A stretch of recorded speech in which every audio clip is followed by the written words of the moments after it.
بسم اللہ الرحمن الرحیم. اچھا، آج میں ہم نے ایک بار پہلے شروع کیا تھا مگر وہ کمپلیٹ نہیں ہوا تھا. تو ڈیفینیشن آف اسلامک اکنامکس کو پھر سے ذرا ایک بار دہرا لیں. اس کی کچھ اسپیکٹس ہیں جو رہ گئی تھیں. تو ڈیفینیشن ہم نے یہ دیا، this is not the one that is common, کہ Islamic economics is the effort یا دا اسٹرگل، محنت، جد و جہد کہ اللہ تعالیٰ کے احکام کو اپنی انفرادی اور اپنی اجتماعی زندگی میں اور امت کی سطح پہ زندہ کیا جائے. اس ڈیفینیشن میں اور جو موجودہ ایفرٹس ہو رہے ہیں اس میں بہت زیادہ فرق ہے، اور میں یہ چاہتا ہوں کہ اسی کو ایکسپلین کروں کہ کیا فرق ہے، لوگ کیا سمجھ رہے ہیں اور ہونا کیا چاہیے. تو ایک بات بیسیکلی ہم نے پہلی بار جب یہ لیکچر کیا تھا تو ایک ہی بات پہ کانسنٹریٹ کیا تھا، کیونکہ وہ بات لوگوں کو مشکل سے سمجھ میں آتی ہے. اور اس کے بعد بھی اگلے لیکچر میں کویشچن اسی بات پہ ہوا کہ یہ کیا بات ہے. تو بیسیکلی ایک کام کرنے کا طریقہ ہوتا ہے اور ایک اس کا نتیجہ ہوتا ہے. تو پوری کنونشنل اکنامکس جو ہے it is focused on the out come and not on the process. ہم لوگ اگر سوسائٹی کا ویلفیئر جج کرنا چاہتے ہیں تو ہم یہ دیکھیں گے کس کے پاس کتنا مال ہے، کیونکہ جس آدمی کے پاس جتنا مال ہے دیٹ ڈٹرمنز ہز یوٹیلٹی، اور یوٹیلٹی سب لوگوں کی پتہ چل گئی تو سوسائٹی کا ویلفیئر پتہ چل گیا. اس کے بارے میں یہ پوچھنے کی ضرورت نہیں ہے کہ کیسے وہ مال حاصل ہوا، اور وہ آؤٹ کم ہے، اور کیسے وہ مال حاصل ہوا وہ پروسیس ہے. تو Islam is entirely concerned with the process and not with the outcome. تو چونکہ مسلمانوں کو بھی یہ غلط فہمی ہو گئی کہ اسلام میں بھی آؤٹ کمز ہی ہیں، چنانچہ انہوں نے اس قسم کی حرکت کی جیسے اس یونیورسٹی میں ہو رہا ہے کہ لوگوں سے زبردستی پیسے چھین کر غریبوں کو دے دیے جائیں. کیونکہ اگر آؤٹ کم مقصود ہے تو پھر یہ ٹھیک ہے، کیونکہ آؤٹ کم یہ ہے کہ غریبوں کی مدد ہو گئی. اگر پروسیس مطلوب ہے تو پھر یہ ٹھیک نہیں ہے، کیونکہ جس پروسیس سے یہ کام کیا گیا وہ ظلم ہے. تو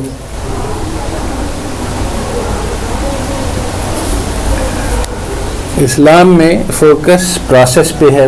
یعنی یہ کہا جائے اس بات یعنی اسلامک اکنامکس از اباؤٹ کہ کیسے محنت کی جائے کہ اسلامک کام زندہ ہو جائیں. یہ نہیں ہے کہ زندہ ہو جائیں یا نہیں ہو جائیں. اگر ہم آؤٹ کم کو دیکھیں گے تو ہم کہیں گے کہ پاکستان میں دیکھو اتنی رشوت ہو رہی ہے، اتنا یہ ہو رہا ہے، اتنا وہ ہو رہا ہے، چنانچہ it is a failure, Islam is a failure. تو actually Islam is not about کہ نتیجہ کیا نکلتا ہے. جیسے سید اسماعیل شہید ہیں، دس از دا موسٹ یعنی ایگزامپل. انہوں نے امت کی ضرورت کو دیکھا، انہوں نے دیکھا کہ یہ کافر آ رہے ہیں اور انہوں نے اپنی حکومت قائم کی ہے اور اس سے اسلام کو ضرب پہنچ رہی ہے. تو انہوں نے پھر ایک فیصلہ کیا کہ ہم ایک کیمپین کرتے ہیں اور برٹش کے خلاف جہاد کریں گے. اور اس کی شروعات ہی میں ان کو شکست ہو گئی، وہ بھی شہید ہو گئے، ان کے بہت سارے ساتھی بھی شہید ہو گئے، چنانچہ وہ فیل ہو گئے. دیٹ از دی یعنی اگر آؤٹ کمز کو ہم دیکھیں گے تو ہم کہیں گے کہ ہی واز اے فیلئر. اگر ہم پروسیس کو دیکھیں گے کہ ہم کہیں کہ انہوں نے وہ کام کیا، اللہ کا حکم جو تھا اس کو پورا کر دیا، پورا کرتے ہوئے شہید ہو گئی، واز دا گریٹسٹ سکسیس. اس کے علاوہ کہ اور سکسیس ہی نہیں ہے اسلام میں. چنانچہ بہت سارے صحابہ شہادت کی دعا کرتے تھے. تو پروسیس پہ فوکس کرنے سے بہت سارے یعنی ایشوز جو ہیں وہ ڈفرینٹ بھی ہو جاتے ہیں اور ریزالو بھی ہو جاتے ہیں. اب ایک بہت بڑا معمہ رہا ہے مسلمانوں کے لیے، یعنی اس اسلامک اکنامکس تھیوری میں کہا جاتا ہے، یعنی ایک ہومو اکنامکس ہے، ہومو اکنامکس جو کہ صرف ریشنل کیلکولیشنز کر کے اپنی یوٹیلٹی کو میکسیمائز کرتا ہے. تو بہت سارے لوگوں نے دیکھا کہ یہ تو اسلامی شخصیت کا ڈسکرپشن صحیح نہیں ہے. تو انہوں نے ایک ہومو اسلامکس بنایا کہ جو ہومو اسلامکس مسلمان آدمی ہے وہ جنرس بھی ہے, ایثار بھی کرتا ہے, قربانی بھی کرتا ہے, اپنے کنسمپشن کو میکسیمائز نہیں کرتا ہے, دوسروں کو دیتا ہے وغیرہ وغیرہ. اس میں بہت ساری صفات ہیں. تو ان لوگ نے ہومو اسلامکس کی لسٹ بنا دی. اب ہومو اسلامکس کی جو لسٹ بنائی تو لوگوں نے کہا کہ ٹھیک ہے, ہو سکتا ہے کہ اسلام میں یہ ہو, مگر کوئی ایسا آدمی تو دکھلائیں. تو انہوں نے کہا کہ یہ تو فالتو تھیوری ہے, کیونکہ جو آئیڈیا ہے سائنس کا وہ یہ ہے کہ سائنس جو ہے وہ ڈسکرائب کرتا ہے. ہمارا کام ہے کہ ہم یہ دنیا کو آبزرو کریں اور یہ اسٹڈی کریں کہ یہ دنیا کون سے لاز سے چل رہی ہے. ہمارا کام انٹرونشن نہیں ہے, ہمیں چینج نہیں کرنا ہے چیزوں کو, ہمیں جا کے اسٹڈی کرنا ہے چیزوں کو. تو اب اس خیال کو لیں گے تو لوگوں نے کہا اور صحیح کہا کہ یہ جو ہومو اکنامکس ہے جو خود غرض ہے اور لالچی ہے اور ہر قسم کی برائی ہے اس میں, وہ تو زیادہ ایکوریٹ ہے. اور ہومو اسلامکس یہ تو آپ کا ایک خواب ہے اور خیالی پلاؤ ہے. تو جب تک ہم یہ سمجھیں گے کہ یعنی سائنس جو ہے, یعنی ہمارا جو علم ہے وہ ڈسکرپٹیو ہے, ہم کہیں گے یہ اسلامی تعلیمات ہیں, اب کیا یہ صحیح ہے یا غلط ہے؟ یعنی ہم دیکھیں گے کہ اسلام یہ سکھلاتا ہے کہ بھئی ایثار ہو, ہمدردی ہو, لوگ ایک دوسرے کی خدمت کریں. نہیں, اسلام نہیں ہے کہیں پہ, تو اس لیے اسلام فیل ہو گیا. تو اگر ہم اسلام کو کہیں گے کہ یہ ڈسکرپٹیو چیز ہے, یہ سائنس ہے, یہ بتلاتا ہے کہ لوگ ایسے ہیں, تو یہ غلط ہے, ایسا نہیں ہے. بلکہ ہومو اسلامکس تو ایک آئیڈیل ہے, پہلے سے ہمیں پتہ ہے کہ یہ آئیڈیل ہے, اور پہلے سے پتہ ہے کہ یہ اچیو بھی نہیں ہوگا. کوئی بھی آدمی, یعنی ہمارے لیے آئیڈیل رسول اللہ صلی اللہ علیہ وسلم ہے, اور ہمیں پہلے سے پتہ ہے کہ کوئی ان کی طرح ہو نہیں سکتا جتنی بھی کوشش کر لیں. تو اب یہ جو آئیڈیل ہے یہ ہمارے لیے ڈسکرپٹیو نہیں ہے, بلکہ یہ نارمیٹیو ہے, پرسکرپٹیو ہے. اور تو یہ پرسکرپٹیو ہے, مگر اس میں بھی ایک بات آتی ہے جو اہل مغرب نے کہا کہ نارمیٹیو چیز کا کوئی مطلب نہیں ہے. مطلب نہیں اس طرح سے ہے کہ یہ سائنٹیفک چیز نہیں. سائنٹیفک اس چیز کو کہتے ہیں جو آبزرویبل ہو, ڈیمانسٹریبل ہو. اگر ہم کہیں کہ we should behave in a nice way to everybody, تو اس کا پروف کیا ہوگا, اس کا آبزرویشن کیا ہوگا؟ تو انہوں نے کہا کہ کوئی آبزرویشن نہیں ہے جس کے ذریعے سے اس کو پروف کیا جا سکے. تو یہاں پہ یعنی یہ ایک غلط فہمی ہے نالج کے بارے میں. لاجیکل پازیٹیوزم میں بہت ساری غلطیاں ہیں, اس میں سے ایک یہ بھی ہے کہ نالج کیا ہے اس کو انہوں نے سمجھا نہیں. تو نارمیٹیو چیز کا یہ مقصد نہیں ہے کہ ہم ڈسکرائب کریں, یہ تو آبزرویشن ہوتا ہے. اس کا یہ مطلب بھی نہیں ہے کہ ہم ایک قانون بنائیں کہ آج سے قانون یہ ہے کہ ہر آدمی اچھا بیہیو کرے گا اور دوسروں کے خیال کرے گا. یہ بھی نہیں ہے, بلکہ یہ ایک گول ہے ایک محنت کے لیے. اب جب ہم محنت پہ آئے نا, محنت کا کانسیپٹ ہی نہیں ہے کہ کیونکہ ہم لوگ تو آبزرو کر رہے ہیں, تو آبزرویشن میں یا تو یہ ہے یا یہ نہیں ہے. اگر نہیں ہے تو یہ غلط ہے, اگر ہے تو صحیح ہے. دس از واٹ یعنی پازیٹیو سے کہ ہر انسان کو ایثار کرنا چاہیے. ہم ایثار کرنے والے دیکھتے نہیں, تو اس لیے یہ غلط ہے, بس ختم کر دو اس کو.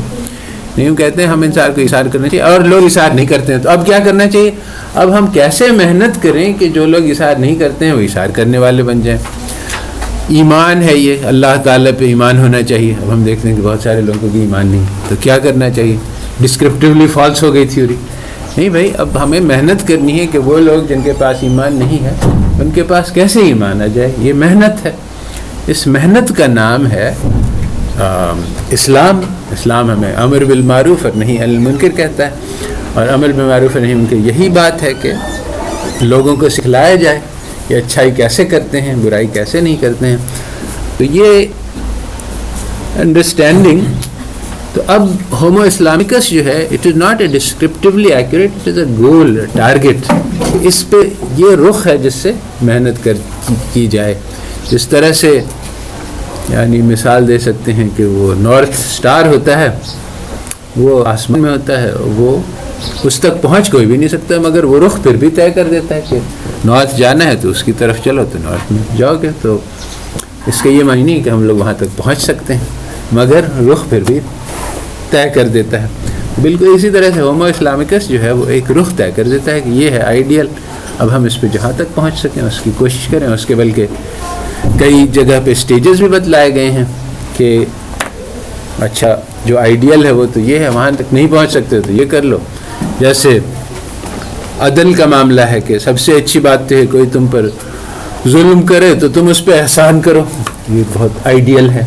اچھا چلو یہ نہیں کر سکتے تو اس کو معاف کر دو، یہ سیکنڈ بیسٹ ہے. اچھا یہ بھی نہیں کر سکتے تو اسے بدلہ لے لو، مگر اس میں اس سے ایکسیس نہیں کرنا ہے، جتنا اس نے تم پر ظلم کیا اتنا ہی اس پہ تم کر لو. چلو دس از دا تھرڈ لوئسٹ اسٹیج، اس سے نیچے نہیں جانا ہے. تو یہ ساری چیزیں ہیں، دے آر آل اسٹیجز. آدمی پہلے وہ بدلہ لینا سیکھتا ہے، پھر بعد میں کہتا ہے کہ چلو معاف کرنا سیکھ لیتا ہے، پھر بعد میں اس سے بھی آگے بڑھ کے احسان کرنا سیکھ لیتا ہے. تو اس طرح سے ہومو اسلامکس جو ہے وہ لوگوں نے اس کے بارے میں یعنی ابھی تک چکر میں ہے کہ یہ ہومو اسلامکس یعنی ہم بناتے تھے. اب اسلامک اکنامکس کہتے ہیں کہ اس کے بارے میں بھی پریشان ہیں کہ چونکہ یہ ڈسکرپشن ہونا چاہیے تو اب ہمارے پاس یعنی کوئی ایسی سوسائٹی ہی نہیں ہے، اس لیے اسلامک اکنامکس بیکار چیز ہے، کیونکہ کسی چیز کو ڈسکرائب نہیں کرتی ہے. کوئی ایسی سوسائٹی نہیں جس میں اسلام نافذ ہے، تو اس لیے نہیں، بلکہ ہم ایک اسلامک اکنامکس کا نقشہ بنا رہے ہیں کہ یہ اس طرح کی سوسائٹی ہونی چاہیے. اب ہم نے یہ نقشہ بنایا، اب ہم کوشش کریں گے کہ اس طرح کی اپنی سوسائٹی بنا دیں. وہ محنت کیسے کریں، یہ اسلام ہے. اسلام ہمیں یہ سکھلاتا ہے کہ وہ محنت کیسے کی جائے. اچھا اب اس میں اگلی بات یہ ہے کہ اصل میں چونکہ ان لوگوں نے یعنی اہل مغرب نے اپنے سائنس کو بھی مس انڈرسٹینڈ کیا، اس لیے یعنی یہ جو بات ہم کہہ رہے ہیں کہ ایک آئیڈیل ڈسکرائب کرتے ہیں پھر محنت کرتے ہیں کہ وہ حاصل ہو جائے، یہ ان کی اکنامکس بھی یہی چیز ہے. یہ نہیں ہے کہ وہ جیسا کہ وہ کہتے ہیں کہ وہ ڈسکرپٹیولی ایکوریٹ ہے اور ہماری نارمیٹیو تھیوری. ان کا یہ کہنا ہے کہ ان کی تھیوری جو ہے وہ ڈسکرپٹیو ہے اور اسلام جو ہے وہ پرسکرپٹیو ہے، یعنی ان کی تھیوری پازیٹیو تھیوری ہے، ہماری تھیوری نارمیٹیو تھیوری ہے. اور مسلمان بھی اس کو ایکسیپٹ کرتے ہیں اور اس کے بارے میں شرماتے ہیں کہ ہماری تھیوری تو بس ایک خواب ہے اور ان کی جو ہے وہ ریالٹی ہے. حالانکہ دیٹ از ناٹ ٹرو. ان کی تھیوری بھی نارمیٹیو ہے. وہ کہتے ہیں کہ پرفیکٹ مارکیٹس ہونے چاہیے اور آئیڈیل کمپٹیشن ہونا چاہیے اور یہ ہونا چاہیے، اور وہ ایکنالج کرتے ہیں کہ آج کل ایسا نہیں ہے، مارکیٹ میں بہت سارے امپرفیکشنز ہیں، بہت سارے ان کے اسمپشنز جو ہیں وہ آئیڈیلائزڈ ہیں کہ سب لوگوں کے پاس کمپلیٹ انفارمیشن ہو، زیرو ٹرانزیکشن کاسٹس ہوں اور بھی بہت ساری چیزیں ہیں. وہ سب میں سے کوئی بھی فلفل نہیں ہوتا. اس کے باوجود وہ کہتے ہیں کہ یہ آئیڈیل ہے اور محنت کی جائے کہ سوسائٹی کو ایسا بنایا جائے. چنانچہ اگر ٹیکسز ہیں وہ فری مارکیٹ سے مطابق نہیں ہے تو اس کو ہٹا دیا جائے، اگر ٹریڈ بیریئرز ہیں تو اس کو ہٹا دیا جائے تاکہ ٹرانزیکشن کاسٹ کم ہو جائیں. یہ ساری چیزیں یعنی دس از آل نارمیٹیو، کیونکہ ان کا ایک آئیڈیل ہے. اور ان کا آئیڈیل کیا ہے؟ Cut throat competition, selfishness, greed, وہ ساری آئیڈیل چیزیں جس کو ہم لوگ کہتے ہیں کہ سب سے بدترین چیزیں ہیں، وہ انہوں نے اپنا آئیڈیل بنا رکھا ہے. اور ساری کی ساری اکنامکس بھی یہی ہے، ایک جد و جہد ہے کہ اس کو وجود میں لایا جائے. چنانچہ ہم لوگ پیپرز لکھتے رہتے ہیں کہ کیسے پرفیکٹ کمپٹیشن ہوگا، جہاں کمپٹیشن میں بیریئرز ہیں تو اس کو رکاوٹیں ہیں اس کو کیسے ہٹایا جائے. تو یہ نہیں ہے. اور دوسری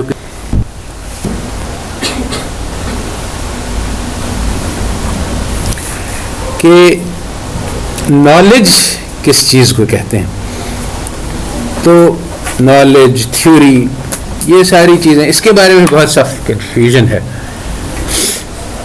ان کا کہنا یہ ہے کہ نالج جو ہے وہ فیکٹس ہیں اور پھر اس کے اوپر لاجک ہے. تو یہ بیسیکلی یعنی ڈسکرپشن ہے. تو ہم اس کو نالج نہیں کہہ رہے, ہم کہہ رہے ہیں کہ نالج تو میں کہتے ہیں والذین جاہدوا فینا لنہدینہم سبلنا, کہ جب ہم محنت کریں گے تو اس محنت کے ذریعے سے نالج وجود میں آئے گی. ہم سیکھیں گے, اللہ تعالی ہم لوگوں کو سکھلائیں گے کہ کیا کرنے کی ضرورت ہے. تو ایک تو بات یہ ہے کہ نالج جو ہے وہ بائی اسٹرگل آتی ہے. اگر ہم محنت نہیں کریں گے, ہم بیٹھ کے دیکھتے رہیں گے تو ہم سیکھیں گے بھی نہیں. یہ بہت آبویس سی بات ہے کہ لرننگ از بائی ڈوئنگ, اس کو انہوں نے بھی سیکھا ہے کہ تو جب چونکہ یہ محنت سے باؤنڈ ہے تو اس لیے اس میں ایک ایسپیکٹ یہ بھی ہے, ایک تو یہ کہ ان کے نالج کے ڈیفینیشن میں فٹ ہی نہیں کرتی کیونکہ فیکٹس نہیں ہیں اور لاجک نہیں ہے بلکہ محنت ہے. محنت ان کے ڈیفینیشن میں فٹ نہیں کرتی. اچھا, اس کی ایک دوسرا امپلیکیشن یہ ہے کہ یہ نالج پرسنل ہے, یعنی میں محنت کروں گا تو مجھے حاصل ہوگی اور اس کو میں ٹرانسمٹ نہیں کر سکتا ہوں, یعنی کہ میں پڑھا دوں کہ اچھا یہ لیکچر پڑھ لو تو میں بھی یہ نالج حاصل آ جائے گی. جس طرح سے ان کی نالج ہے کہ یہ فیکٹس ہیں اور یہ لاجک ہے, تم بھی یہ فیکٹ سیکھ لو اور یہ لاجک سیکھ لو, تمہیں بھی آ جائے گی. نہیں, کیونکہ وہ نالج جو محنت سے حاصل ہوتی ہے وہ میری پرسنل ہے. جب تک دوسرا شخص وہ محنت نہیں کرے گا تب تک اس کو وہ نالج نہیں حاصل ہوگی. اچھا, جو ان لوگ نے کہا لاجیکل پازیٹیوسٹ نے کہ نالج جو ہے وہ بس اسی دائرے میں محدود ہے, اس سے باہر نالج نہیں, یہ بھی 100% رانگ ہے. 100% رانگ اس طرح سے ہے کہ تقریباً یعنی 99.9% ہماری جو نالج ہے وہ پرسنل ہے, میری ذات تک محدود ہے, وہ میرے تجربات ہیں. اور جیسے مجھے گاڑی چلانا آتا ہے, یہ میری نالج ہے, نہ اس میں کوئی فیکٹس ہیں نہ کوئی لاجک ہیں, نہ میں کسی اور کو سکھلا سکتا ہوں ایسے کہ بھائی ہاں بھائی یہ کرو, جب گاڑی آئے تو یعنی ٹرن آئے تو پہیے کو یوں موڑ لینا اور کلچ کو دبا دینا اور اس کو کر دینا. اس سے کوئی نہیں سیکھے گا, اس کو تو بٹھانا ہوگا, گاڑی میں بیٹھے گا تب اور کرے گا تو پھر سیکھے گا, ورنہ اگر وہ اس کی محنت نہیں کرے گا تو اس کو کتاب پڑھا کے نہیں سکھلا سکتے ہیں. تو یہ پرسنل نالج جو ہے, یہی کہتے ہیں کہ جو اسلامک نالج ہے وہ سینہ بسینہ چلتی ہے, یعنی بہت بڑی حد تک بہت ساری ایسپیکٹس ہیں اس کی جو, تو اسی لیے وہ ایک کتاب بھی بھیجی جاتی ہے اور ایک نبی بھی بھیجا جاتا ہے ساتھ جو کتاب کو سکھلائے, کیونکہ صرف کتاب کافی نہیں ہے. تو نیچر آف نالج فرق ہے, وہ جد و جہد سے آئے گا.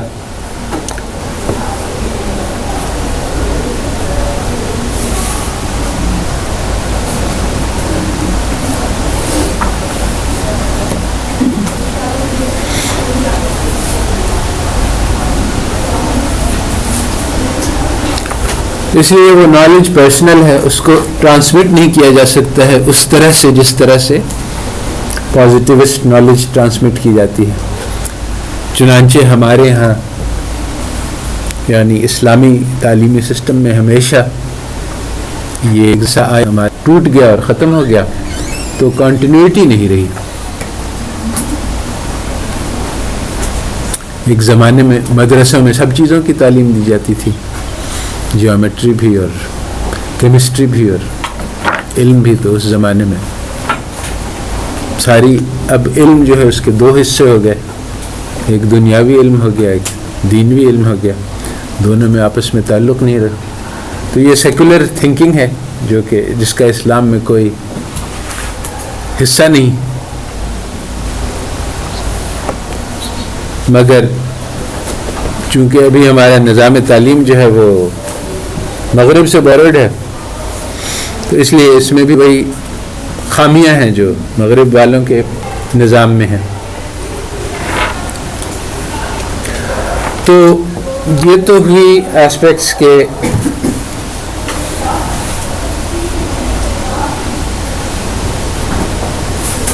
ایفرٹ اور اسٹرگل کے بارے میں. اب آیا معاملہ کہ یہ 3 لیولز پہ ہے. ایک تو مائکرو لیول پہ ہے. مائکرو کہتے ہیں انڈیویجول بیہیویئر کو. تو مائکرو اکنامکس اسلامک میں یہ ہوگا کہ میں اپنے اوپر کیسے اللہ تعالیٰ کے حکم کو لاگو کروں یا اللہ تعالیٰ کے حکم کی اطاعت کیسے کروں. تو اب اس میں ایک یعنی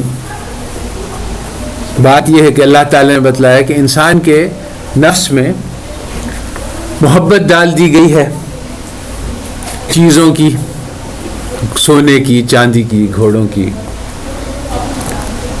تو لوگوں نے جنہوں نے اس بات کو نہیں سمجھا اس آیت کو پڑھا اور کہا کہ دیکھو ہاں اسلام بھی وہی کہتا ہے جو اہل مغرب کہہ رہے ہیں کہ اسلام یعنی انسان کے اندر نفسانی خواہشات ہیں، وہ بھی یہی کہتے ہیں، ہم بھی کہتے ہیں، اس لیے اسلام بھی اکنامکس کو توثیق کرتا ہے. نہیں، بلکہ اسلام ہمیں یہ بتلا رہا ہے کہ تمہارے دل کے اندر یہ خواہشات ہیں، اب اس کو کیسے اوور کم کیا جائے. یعنی یہ تمہارے اپنے دشمن کو ڈسکرائب کر رہا ہے، یہ تمہارا دشمن ہے، اب اس سے تم کیسے لڑائی کرو گے. اور بالکل واضح بات ہے یہ، یعنی یوسف علیہ السلام کہہ رہے ہیں قرآن میں کہ ان النفس لامارۃ بالسوء، بے شک نفس جو ہے وہ برائی کی دعوت دیتا ہے. یہ تھوڑی ہے کہ یہ ڈسکرائب کر رہا ہے کہ وہ ہر وقت برائی کرتے رہتے ہیں. It's not descriptive, it is seeing کہ یہ ایک ٹینڈنسی ہے انسان کے اندر جس کو اوور کم کرنے کی ضرورت ہے. اپنے دشمن کو ڈسکرائب کر رہے ہیں تاکہ انسان اس سے مقابلہ کر سکے.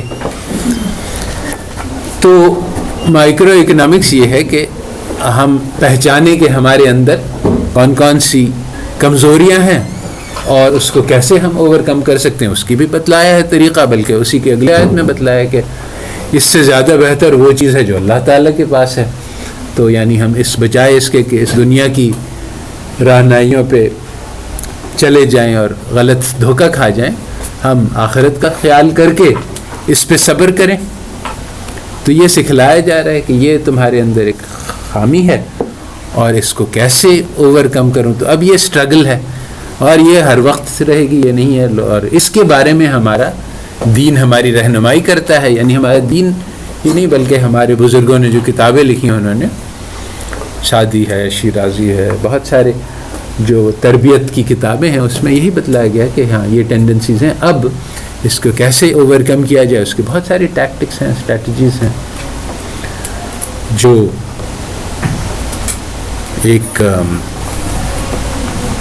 امام غزالی نے لکھی ہے اسٹریٹجی، یہ ساری چیزیں ہیں کہ اب محنت کیسے کریں. ہمارا نفس جو ہے وہ برائی کی طرف دعوت دیتا ہے، اب اس کو ہم کیسے اوور کم کریں.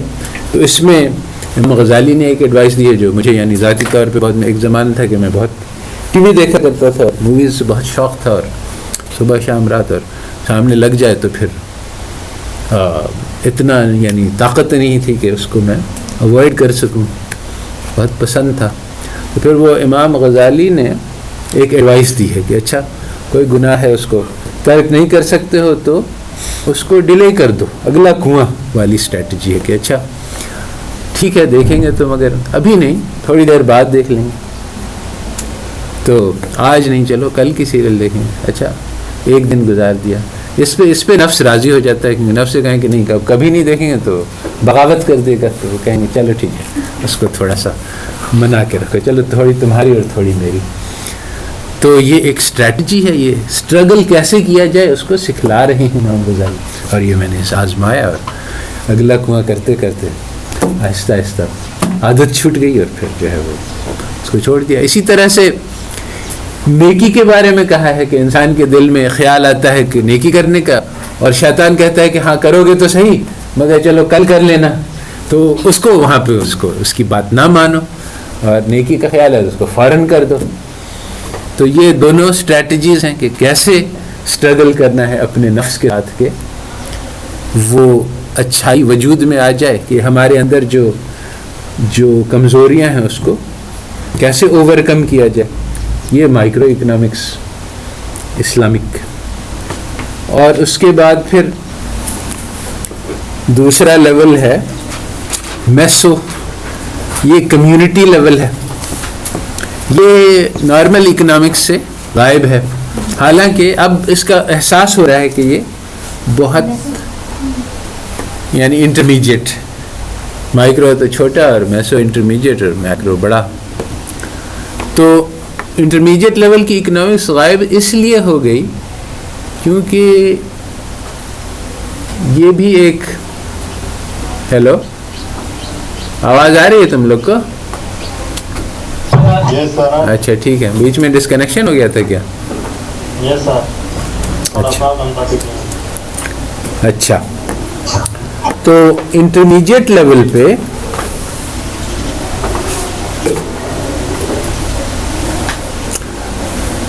یہ بات غائب ہو گئی کنونشنل اکنامکس سے، کیونکہ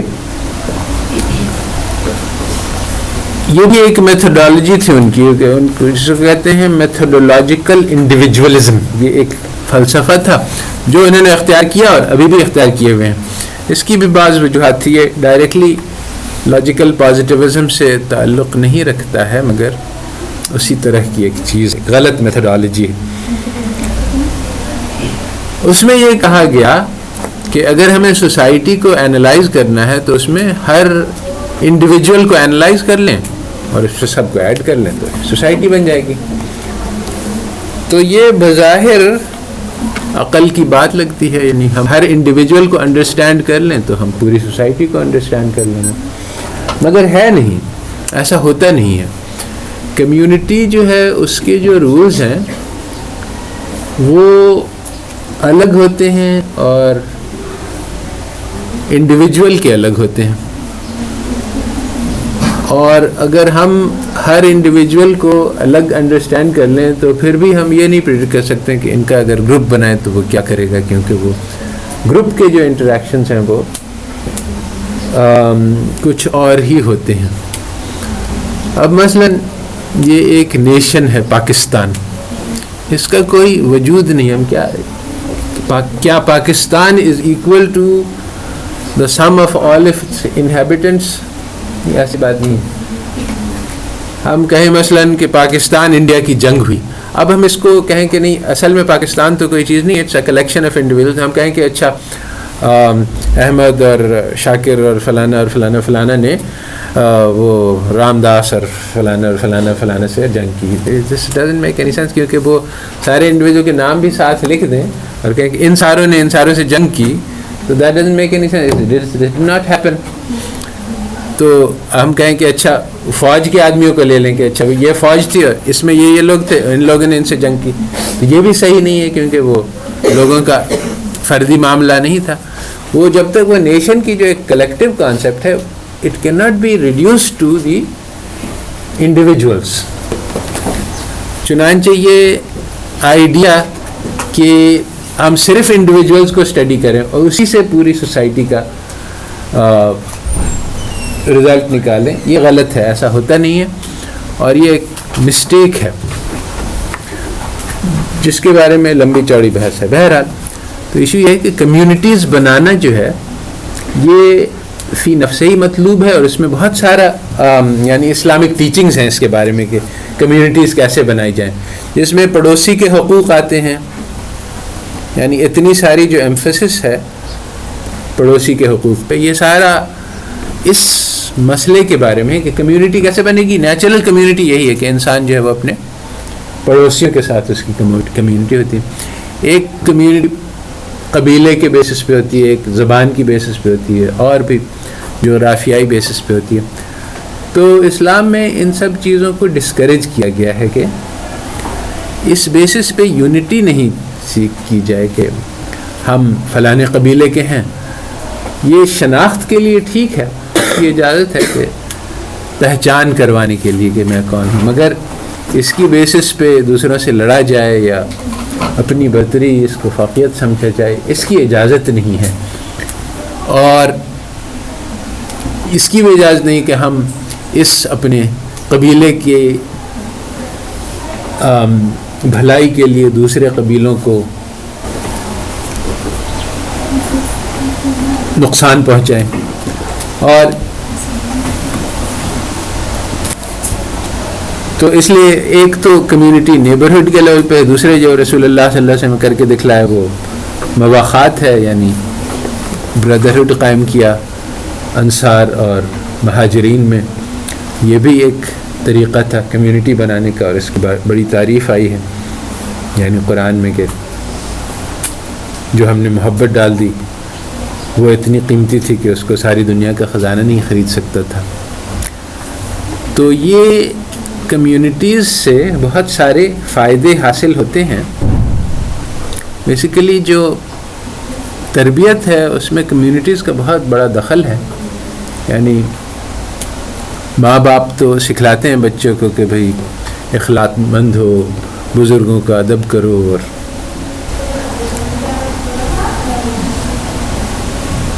آنیسٹی اور بہت ساری چیزیں۔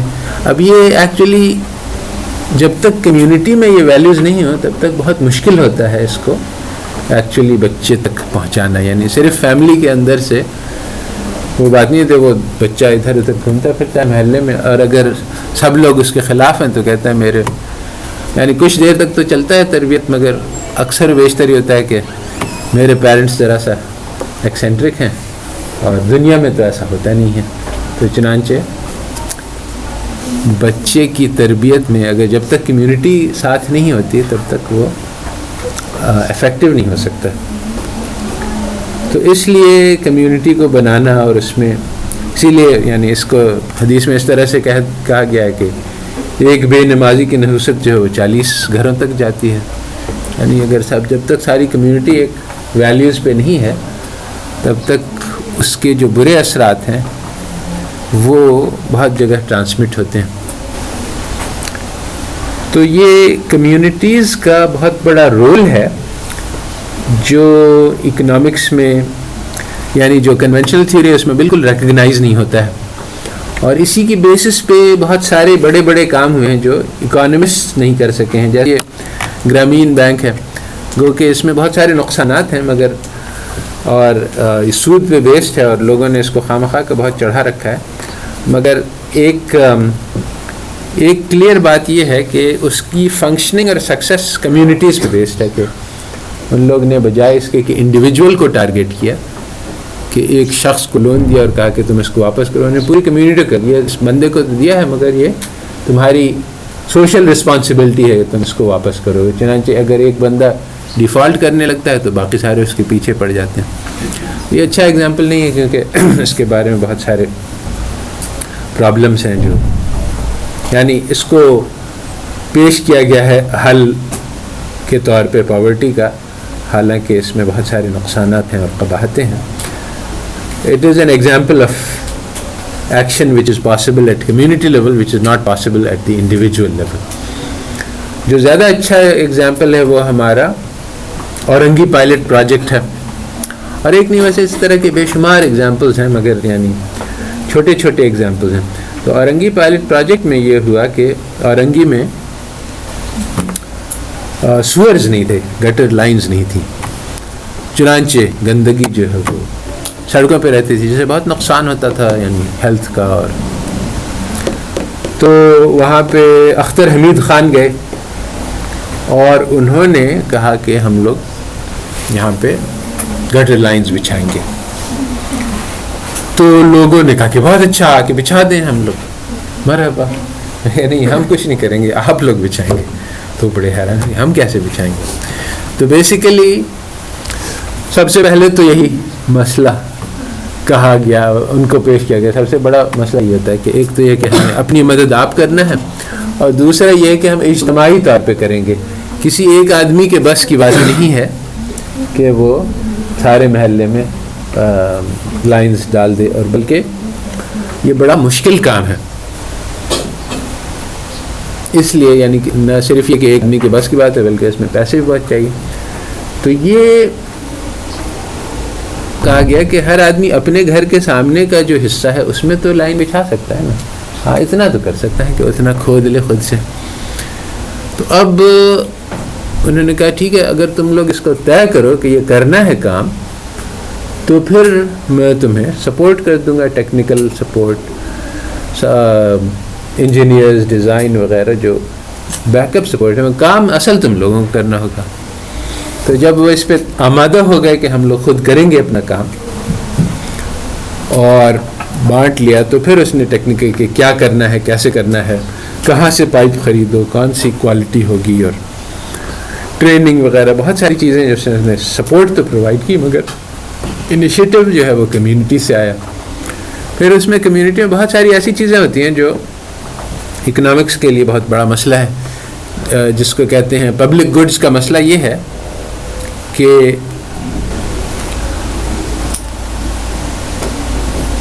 گڈ تو ایک ہی ہے، سب کو ملنا ہے، اس کی ایک ہی قیمت ہے.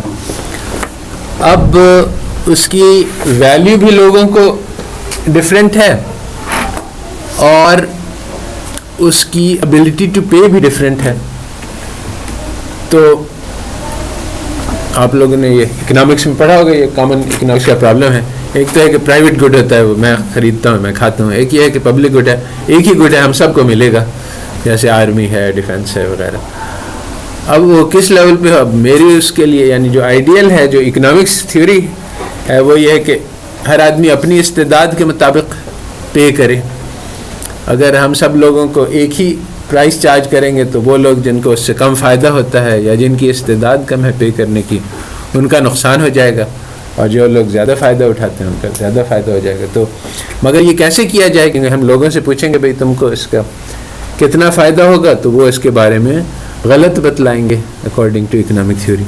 اور ان سے پوچھا جائے کہ تم اس کے لیے کتنا دینے کو تیار ہو، تو ہر آدمی کہے گا ٹیکنیکلی تھیوریٹیکلی زیرو، کیونکہ اس کو ضرورت نہیں. اگر باقی سارے لوگ دے دیں تو کافی ہو جائے گا. یہ مسئلہ وہی ملا نصر الدین کے لطیفے میں السٹریٹڈ ہے کہ بادشاہ نے حکم دیا یا گاؤں کے سردار نے کہ کل بہت دودھ چاہیے، تو ہر آدمی ایک ایک پیالی دودھ جو ہے وہ جا کے اس ٹب میں جمع کر دے، تو صبح سب کے لیے کافی ہو جائے گا. تو صبح کو جب کھول کے دیکھا تو ٹب میں صرف پانی ہی پانی. ہر آدمی نے یہ سوچا کہ باقی سارے لوگ دودھ لائیں گے، میرا ایک کپ پانی سے کچھ پتہ نہیں چلے گا. تو یہ پبلک گڈز کا پرابلم ہے کہ ہر آدمی سوچتا ہے کہ میرا کنٹریبیوشن نہیں ہو تو کیا فرق پڑتا ہے. اگر یہ سڑک پہ میں ایک سگریٹ پھینک دوں تو کیا فرق پڑتا ہے، گندگی تو یعنی بہت ساری ہے. تو ایکچولی یہ پرابلم ہے جس کا کوئی اچھا حل اکانومسٹ کے پاس نہیں ہے. مگر کمیونٹی لیول پہ یہ پرابلم ایگزیکٹلی سالو ہوا اورنگی پائلٹ پروجیکٹ میں. چنانچہ یعنی کمیونٹی میں ایک بیوہ تھی، اس کا نہ کوئی انکم سورس تھا نہ کوئی لیبر تھا. تو جو لوگ ہٹے کٹے تھے، جوان تھے، ان سے کہا کہ تم اپنا کھود دو، اور جس کے پاس ایکسیس لیبر تھی کہا کہ بھئی اچھا یہاں پہ یہ 4 گھرانے ہیں، تم لوگ چاروں مل کے اس بیوہ کا بھی کام کر دو. تو سب کو پتہ تھا. یعنی یہ جو انفارمیشن ایشو ہے کہ ہمیں پتہ کیسے چلے کہ اس آدمی کی ریئل ڈیمانڈ کیا ہے اور اس کی ریئل نیڈ کیا ہے، اس کی ریئل کیپیسٹی کیا ہے، وہ تو انڈیویجول انفارمیشن ہے، وہ پرائیویٹ ہے. یہ کمیونٹی میں یہ پرائیویٹ انفارمیشن نہیں ہے. ایوری بڈی نوز کہ اس کی کیا استعداد ہے، وہ کیا کما رہی ہے، اس کی ساری سچویشن معلوم ہے. تو یہ مسئلہ کمیونٹی لیول پہ حل ہو جاتا ہے. اگر ہم گورنمنٹ سے کہیں کہ تم پتہ کرو تو گورنمنٹ کبھی پتہ نہیں کر سکتی، کیونکہ اس کا جو ہے اینڈ دیٹس دا پیراڈائم. یعنی اکنامکس پیراڈائم یہی ہے، یا تو انڈیویجول ہوگا یا گورنمنٹ کرے گی، بیچ میں کوئی لیول نہیں ہے. تو وہ جو بیچ کا لیول ہے اس میں بہت ساری انفارمیشن ایسی ہوتی ہے جو اس کے ہائر لیول پہ ہوتی نہیں اویلیبل، تو اس کو وہ ایکسکلوڈ کر دیتے ہیں فرام کیلکولیشنس. تو اس طرح سے کمیونٹی کے لیول پہ بہت سارے پرابلمز ہیں جو سالو ہوتے ہیں. اور اسلام میں ایسا ہی رہا کہ یعنی تھرو آؤٹ کہ جو کمیونٹیز تھیں وہ یعنی اپنا مسائل کو خود حل کرتی تھی. تو یہ نہیں ہوتا تھا جو آج کل پیراڈائم ہے کہ اگر کوئی غریب ہے تو گورنمنٹ اس کو سپورٹ کرے گی. نہیں، جو غریب ہے جس محلے میں رہتا ہے اس محلے کے لوگ اس کی دیکھ بھال کریں گے. جانچہ ایسا نہیں ہوا جو کہ آج کل ہے کہ غربت مٹ گئی یا غربت کو مٹایا جائے. یہ کوئی کانسیپٹ نہیں تھی کہ غربت کو مٹانے کی ضرورت ہے. بلکہ یہ کانسیپٹ تھی کہ غریب کی ضروریات کو پورا کر دیا جائے.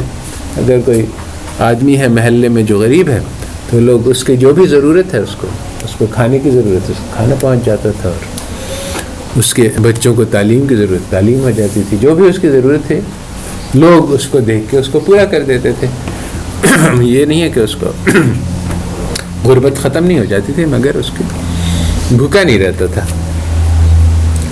تو یہ کمیونٹیز سب سے زیادہ افیکٹولی کر سکتی ہیں اگر گورنمنٹ یہ کام کرتی ہے, اور کرتے ہیں گورنمنٹ کہ اچھا جس کے پاس گھر نہیں ہے اس کو ہم گھر دیں گے. تو بہت سارے جعلی دعوے دار آ جاتے ہیں, جیسے یہ زلزلے کے بعد ہوا کہ ویسے تو یہ نہیں ہے کہ یعنی لوگوں نے غلط اڑایا ہے کہ یعنی بہت سارے مستحقین کو بھی بہت پیسے گئے, اور شاید ایسا ہی ہو کہ 90% صحیح کیسز تھے, مگر لوگ جو ہیں وہ جو غلط کیسز اس کو بہت اچھالتے ہیں تاکہ یعنی بیسیکلی ایک ٹینڈنسی ہے کہ اچھائی کو دباؤ اور برائی کو اچھالو. چنانچہ یہ جو مدد ہوئی زلزلہ زدگان کی بہت زیادہ ہوئی, اس میں تھوڑی لوٹ مار بھی ہوئی اور تھوڑی غلطیاں بھی ہوئیں, اور تھوڑے یعنی لوگوں نے یعنی جو مال جا رہا تھا اس کو لوٹا بھی جو غریبوں کے لیے, تو جو کہ بری بات ہے. مگر یہ یعنی 1% ایسا ہوا ہوگا, 99% کیسز جو صحیح چلے اس کے اوپر پانی نہیں پھیر دیتے ہیں. تو اسی طرح سے اگر گورنمنٹ کوشش کرتی ہے مدد کرنے کی تو اس میں تو پرابلمس ہوتے ہیں ہر قسم کے. یہی بات ہے کہ ان کے پاس انفارمیشن نہیں ہوتی ہے گورنمنٹ کے پاس کمیونٹی لیول کی. جو کمیونٹی آپس میں مدد کرنے کی کوشش کرتی ہے تو ان کے پاس پوری انفارمیشن ہوتی ہے کہ کس کو ضرورت ہے, کون مستحق ہے, کون کما رہا ہے, کتنا کما رہا ہے, سب پتہ ہوتا ہے. محلے کے اندر لوگوں کو ایک دوسرے کی صورتحال پتہ ہوتی ہے. تو اس لیے اس میں کوئی فالس کلیم نہیں کر سکتا ہے کہ اچھا بھائی گورنمنٹ سے یہ پیسے آئے ہیں تو یہ مجھے مل جائے, حالانکہ اس کے پاس پہلے سے ضرورت ہے. بلکہ آپس میں ایک وہ بھی ہوتا ہے یعنی احساس ہوتا ہے ذمہ داری کا. اگر کسی کو غلط مل رہا ہے تو وہ کہتا ہے نہیں میں تو ضرورت مند نہیں ہے, فلانا زیادہ ضرورت مند ہے. تو کمیونٹی لیول پہ کام کرنا اچھا یہ دس از ٹوٹلی آؤٹ سائڈ, یعنی جو کنونشنل اکنامک تھیوری ہے اس کا اس سے کوئی واسطہ نہیں. اصل مسئلہ جو ہے وہ حل کمیونٹی لیول ہی پہ ہوتا ہے. چنانچہ یہاں پہ یعنی اسلامک کانسیپٹ بہت زیادہ فائدہ دے سکتی ہیں اور کنٹریبیوٹ کر سکتی ہیں. جو تھرڈ لیول ہے اس میں بھی جو میکرو اکنامکس ہے اس میں بھی بہت بڑی غلط فہمی ہے کہ ہم لوگ نے مغرب کی میکرو کو بغیر کسی سوچے سمجھے اس کو اختیار کیا کہ میکرو کیا ہے بھائی نیشنل لیول پہ. یہ نیشن کا لیول ہمارے لیے مناسب نہیں ہے استعمال کرنے کے لیے, کیونکہ نیشنل لیول پہ یونٹی کی کانسیپٹ نہیں ہے مسلمانوں میں. یونٹی کی کانسیپٹ جو ہے امت کے لیول پہ ہے, اور یہ نیشنز جو ہیں یہ ہمارے لیے نقصان دہ ہیں, بلکہ خاص بنائے گئے ہیں مسلمانوں کو توڑنے کے لیے آپس میں, اور ڈیوائڈ اینڈ کانکر اسٹریٹجی کا ایک حصہ ہے.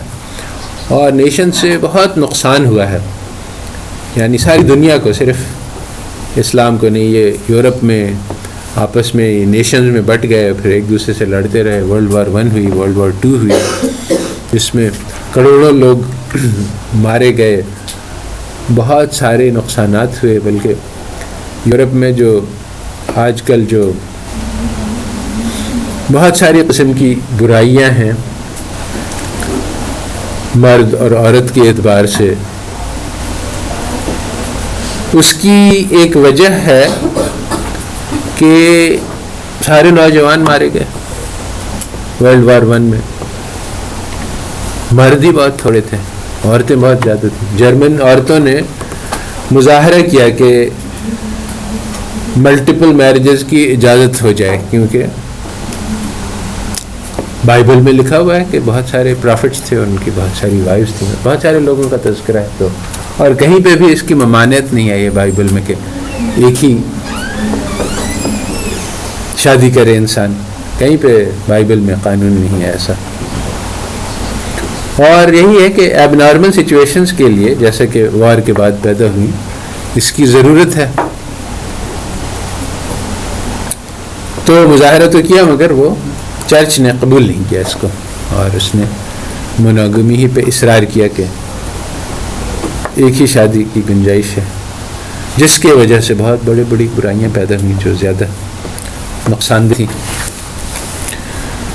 تو یہ سب نیشنز کی وجہ سے ہوا کہ لوگوں کو یہ سکھلایا گیا کہ اپنی قوم کی خاطر جان دے دو، اور یہ بت ہے ان تازہ قوم میں بڑا سب سے وطن ہے، جو پیرہن اس کا ہے وہ مذہب کا کفن ہے۔ ہمیں کسی نے یہ نہیں سکھلایا کہ پاکستان کی خاطر لڑنا چاہیے، پاکستان کی خاطر جان دینی چاہیے، یعنی یہ اسلام کی ٹیچنگ نہیں ہے۔ ہاں اسلام کی خاطر دے سکتے ہیں، امت کی خاطر دے سکتے ہیں، اور مسلمانوں کے مفاد کی خاطر، مگر یہ نیشنلٹی جو ہے یہ نقصان دہ ہے، اور دو مسلمان ممالک میں آپس میں لڑائی کروانا، ایران عراق وار، اور پاکستان اور افغانستان کو یا ایران کو لڑانا، یہ سب مسلمانوں کے خلاف سازشیں ہیں جو امت کو توڑتی ہیں۔ تو اب وہ اکنامکس کیا ہوگی جو امت کے لیول پہ ہوگی، یہ ہم لوگوں کو انوینٹ کرنا ہوگا۔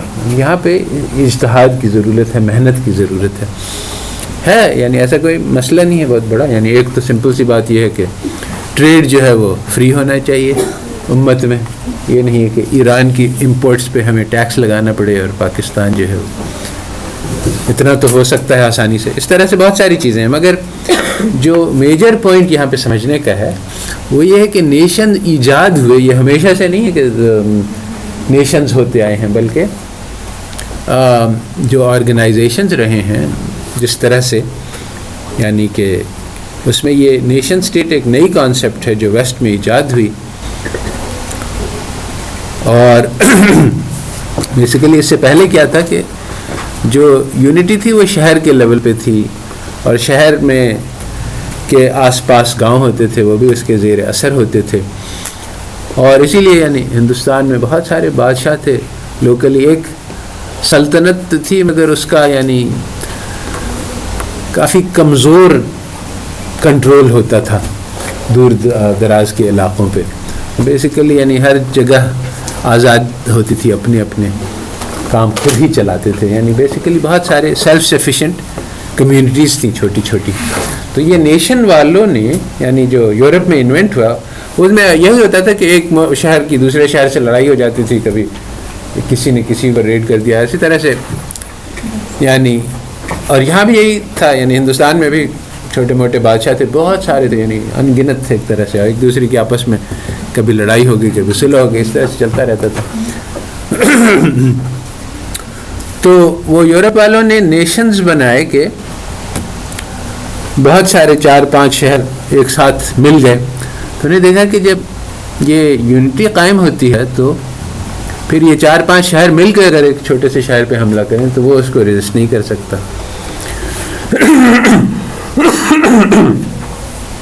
یہ وہی زمانہ تھا جب وہ میکیاویلی آیا، اور اس نے میکیاویلی جو ہے وہ بہت اہم آدمی ہے ویسٹرن تاریخ میں، وہ یوں کہہ سکتے ہیں کہ اس کی تھیوریز جو ہیں وہ پولیٹیکل سائنس کی بنیاد ہیں۔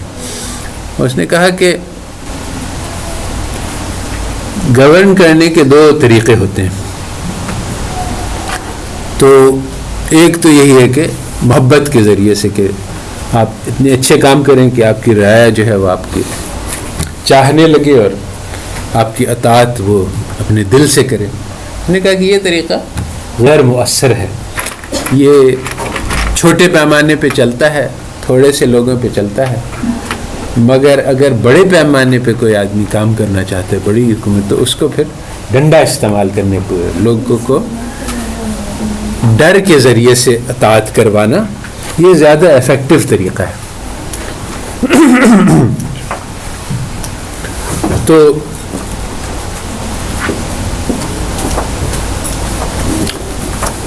اس نے بہت ساری، یعنی میکیاویلی بہت مشہور نام ہے، آپ لوگوں نے سنا ہے میکیاویلی کا نام؟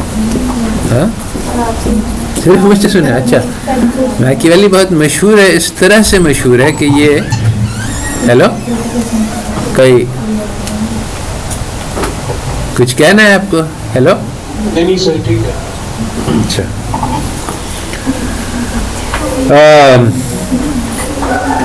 یہ میرے خیال میں ہندو اسکرپچرز میں بھی یہ بات ہے کہ جب تم کسی کو قتل کرنا چاہتے ہو تو پہلے مسکراؤ، پھر اس سے گلے ملو. چھری جو ہے تمہارے ہاتھ میں ہو تو جب وہ تم اس سے گلے مل رہے ہو تو اس کے پیچھے سے چھری مار دو. تو یہی ہے میکیویلی کی بھی ٹیچنگز اسی طرح کی ہیں کہ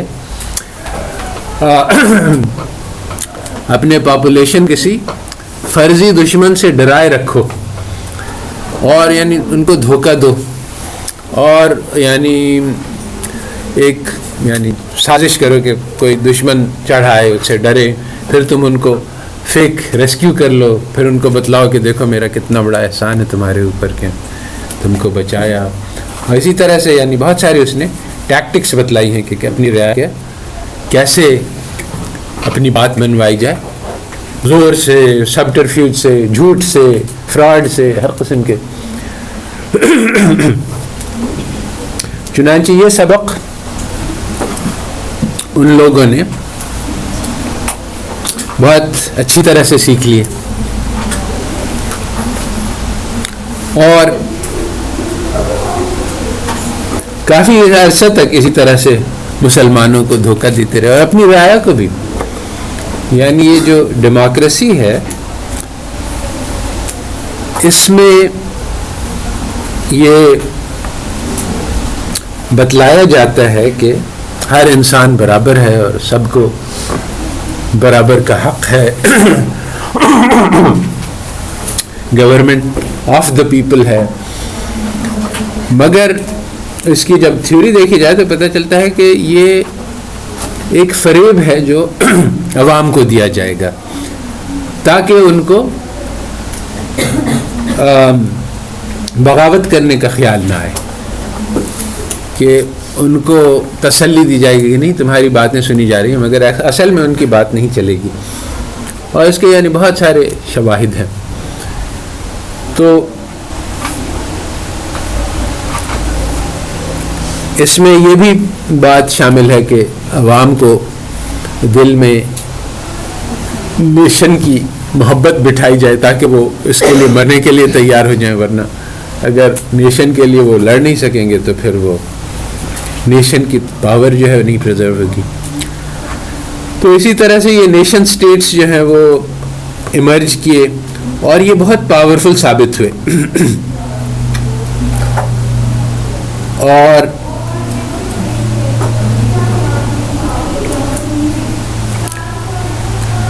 نیشن سٹیٹ دو لفظ ہیں اصل میں. نیشن تو کہتے ہیں وہاں یعنی اس کو کہا جائے قبیلہ، کوئی یونٹی، کوئی لوگ ہیں جو آپس میں یونائٹڈ ہیں تھرو لینگویج، تھرو جیوگرافی، کے ایک علاقے میں رہتے ہیں. یا اس کے بعد اسٹیٹ جو ہے وہ اس کا پولیٹیکل سٹرکچر ہے جس میں ایک پہلے تو ہوتا تھا کہ ایک بادشاہ ہوگا اور اس کا یعنی گورننس کے طریقے ہیں کہ کیسے اس کی اتھارٹی جو ہے وہ پورے علاقے پر کیسے قائم ہوگی.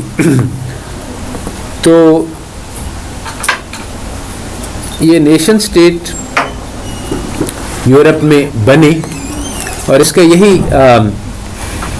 اثر ہوا کہ وہ پرانے چیزیں تھیں وہ مٹ گئیں. جس طرح سے ہم نے ڈسکس کیا کہ یہ مارکیٹ اکانومی جو ہے وہ ٹریڈیشنل اکانومی پہ غالب اس لیے آ گئی کہ ان کی اس مارکیٹ اکانومی میں پروڈکٹیو کیپیسٹی بہت زیادہ تھی، اور جو ٹریڈیشنل اکانومی ہے وہ سبسسٹنس اکانومی ہوتی ہے، ہر آدمی کو ضرورت کے مطابق پروڈیوس کر لیا جائے اور اس سے زیادہ کی نہ ضرورت ہے نہ کوئی فائدہ. اگر ہم جتنا کھانا ہم سب کو چاہیے اس کا ڈبل پروڈیوس کر دیں گے تو آدھا ضائع ہو جائے گا، تو اس کا کیا فائدہ.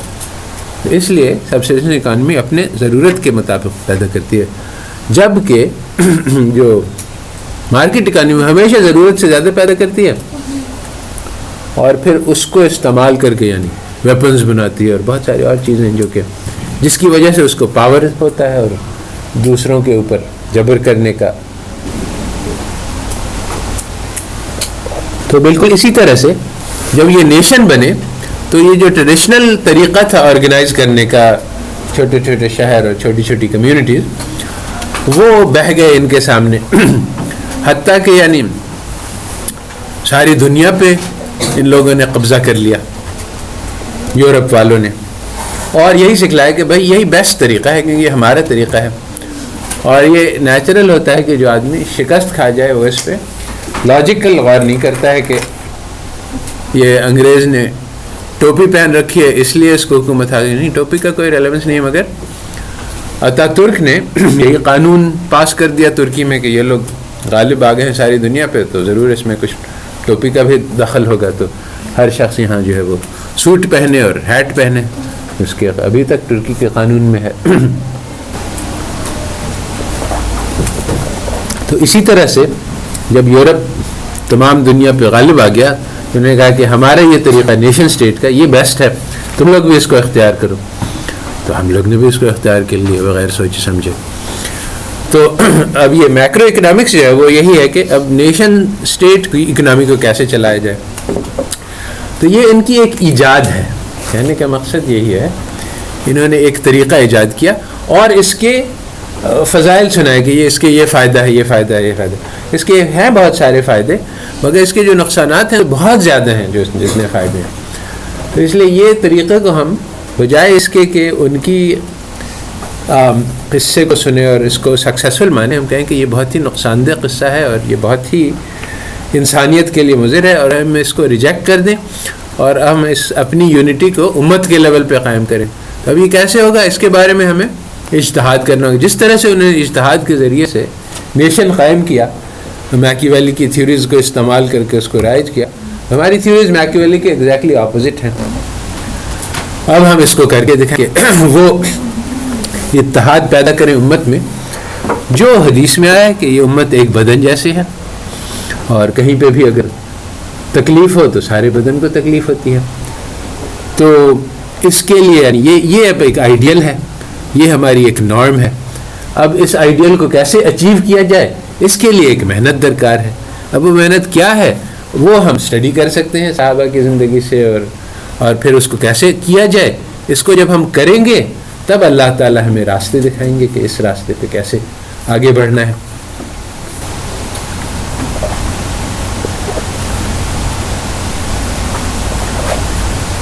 تو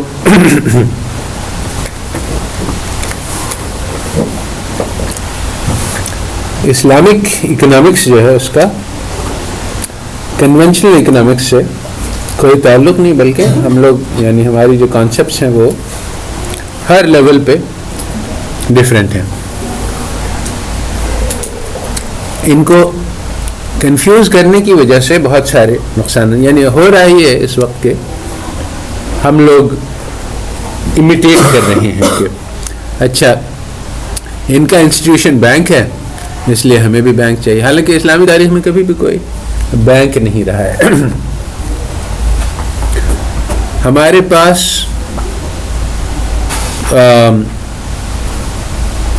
اصل میں دو مختلف ادارے ہیں جس کو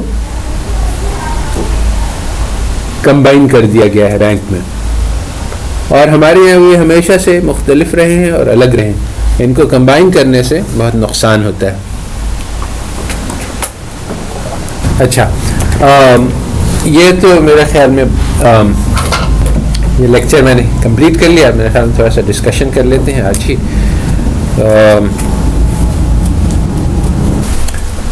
اچھا نالج کے بارے میں بات کرتے ہیں کہ پازیٹیوسٹ کہتے ہیں کہ نالج، ہیومن نالج جو ہے وہ فیکٹس پہ بیسڈ ہے اور لاجک پہ بیسڈ ہے، اور اس کے علاوہ کوئی نالج نہیں. چنانچہ اکنامکس بھی یہی کہتی ہے کہ ہماری نالج جو ہے وہ پازیٹیو ہے. اٹ کنسسٹ آف ڈسکرپشن کہ ہیومنز ایسے ہوتے ہیں، فرمز ایسی ہوتی ہیں اور دنیا ایسی چلتی ہے.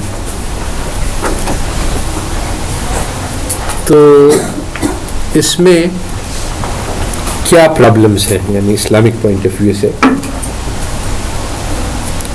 اس کے ڈیفیکٹس کیا کیا ہیں، اس تھیوری کے ایررز کیا کیا ہیں، یہ بتلائیں. لاجیکل پازیٹیوزم کی جو تھیوری ہے نالج کی وہ کیوں غلط ہے، اس میں کیا کیا غلطیاں ہیں.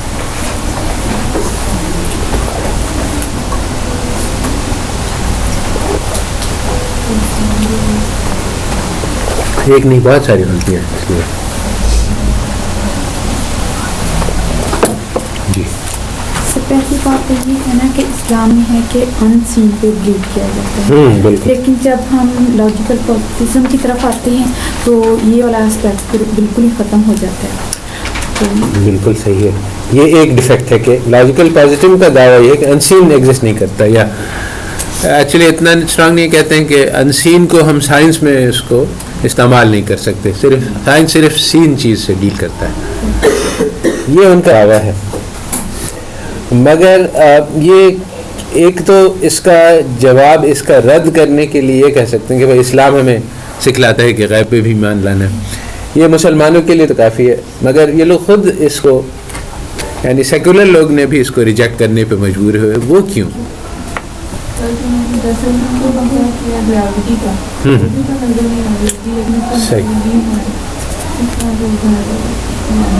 صحیح ہے, مگر بات اس سے زیادہ پیچیدہ ہے. یعنی یہ تو خیر ان کو بھی پتا تھا کہ ہمارے پاس گریوٹی ہے, ایٹمس ہے, الیکٹرانز ہیں. انہوں نے یہ سوچا تھا کہ اگر ہم گریوٹی کو ریپلیس کر دیں گریوٹی کے آبزرویبل اثرات سے تو ہمارا کام ہو جائے گا. یعنی اگر ہم گریوٹی کو نہ کہیں گے, گریوٹی ایک شارٹ ہینڈ طریقہ ہے اس بات کو کہنے کا کہ دنیا کی آربٹ ایلپٹیکل ہے, تو پھر بات بن جائے گی. اس کو یعنی ان مور یعنی جو اکنامکس کے لینگویج میں جو بات سمجھ میں آنی ہے وہ انہوں نے کہا کہ ایک تو انسان کے دل کی خواہش ہے کہ مجھے کوک پسند ہے اور فینٹا نہیں پسند ہے, یا کوک زیادہ پسند ہے فینٹا سے, تو یہ تو میری ایک دل کی کیفیت ہے, اس کو آبزرو نہیں کیا جا سکتا ہے. تو انہوں نے کہا کہ جو ان آبزرویبل اس کو اگر ہم آبزرویبل سے ریپلیس کر دیں تو ہمارا کام بن جائے گا. اور انہوں نے کہا کہ جو یہاں پہ آبزرویبل چیز ہے وہ چوائس ہے. تو اگر ہم کسی آدمی کے سامنے کوک اور فینٹا رکھیں اور پھر وہ کوک کو پی لے تو اس سے ہمیں پتہ چل گیا, تو یہ آبزرویبل ہے.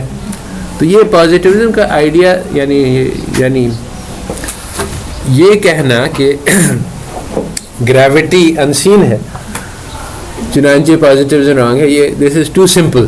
اتنا آسان نہیں تھا مسئلہ, بلکہ انہوں نے کہا کہ گریوٹی کے اس کی آبزرویبل امپلیکیشن سے ریپلیس کر دیا جائے. اسی طرح سے یعنی ہمارے دل کی جو پسند ہے وہ تو نہیں دیکھ سکتے ہیں, مگر ہماری چوائسیز دیکھ سکتے ہیں. تو چوائسیز کو اگر ہم تھیوری کی بیسس, یہ ساری کی ساری ریویلڈ پریفرنس تھیوری اسی آئیڈیا پہ بیسڈ ہے کہ ہم بجائے اس کے کہ ایکسیم کریں کہ انسان کو کیا پسند ہے کیا نہیں پسند ہے, چوائسیز کے بارے میں بات کریں جو سب آبزرویبل ہیں. تو یہ آئیڈیا تھا کہ ان آبزرویبلس کو سائنس میں آبزرویبل سے ریپلیس کیا جا سکتا ہے, اور ریلیجن میں نہیں کیا جا سکتا. اب ہم اللہ کو کسی آبزرویبل سے نہیں ریپلیس کر سکتے, ملائکہ کو, اور بہت ساری چیزیں ہیں کہ ہاں ملائکہ تو نہیں ہے مگر اس کا آبزرویبل امپلیکیشن یہ ہے, اس کا کوئی ایسا کوئی. تو چنانچہ نے کہا کہ دین تو سائنس نہیں ہو سکتا, سائنس نہیں بلکہ نالج ہی نہیں ہے وہ, یعنی نالج ہماری صرف آبزرویبلس تک محدود ہے. یہ دس از ویری امپورٹنٹ کہ نالج از یعنی از اونلی آبزرویبل. تو اب اس کا کیا جواب ہے اگر ہم اکانومکس میں آئے کہ اگر ہم صرف چوائسیز پہ چلے آئے, اپنی تھیوری لے آئے, تو ہم نے اب ان آبزرویبل جو پریفرنس ہے اس کو ایلیمینیٹ کر دیا. یہ پازیٹیوزم کا خیال تھا. تو یہ غلط کیسے ثابت ہوا؟ اکانومکس میں کم از کم ہم کیسے غلط ثابت کر سکتے ہیں اس کو